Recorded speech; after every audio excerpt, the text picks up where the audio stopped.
খাজা কাঁঠাল কীভাবে সারানো হচ্ছে। তো হ্যালো বন্ধুরা, তো অবশেষে কাঁঠাল পেকেছে। তো একটু একটু পেকেছে, বেশি পাকেনি। তো দেখো, ও বাবা, আর খাজা কাঁঠাল তো তো মাথা ঠিক চলে যাচ্ছে।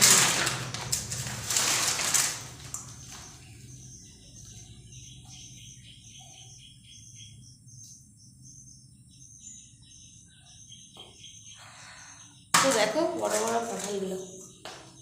কাঁঠালগুলো সাইজ দেখেছো, বড় বড় একদম। খাবো?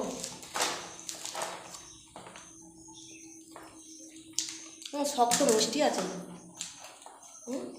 খাজা কাঁঠাল এবং শক্ত আছে।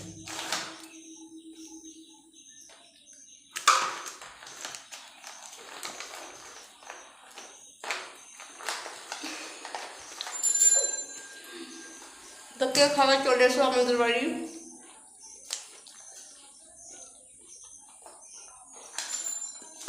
তো এই কাঁঠালটা মা আছে, বোন আছে, সেখানে যাবে কিছুটা, শাশুড়ির বাড়ি যাবে কিছুটা, ঘরে থাকবে কিছুটা।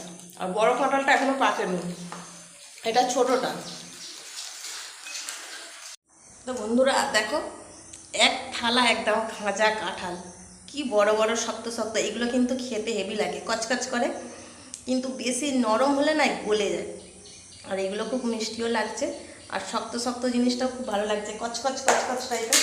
দেখো সাইজগুলো দেখো, দেখো কি বড় বড় সাইজ। এইমাত্র দাদা ছাড়ালো, আর এত সুন্দর লাগছে। এগুলো মাকে দেবো, বোন আছে, আর আমার শাশুড়িকে দেবো।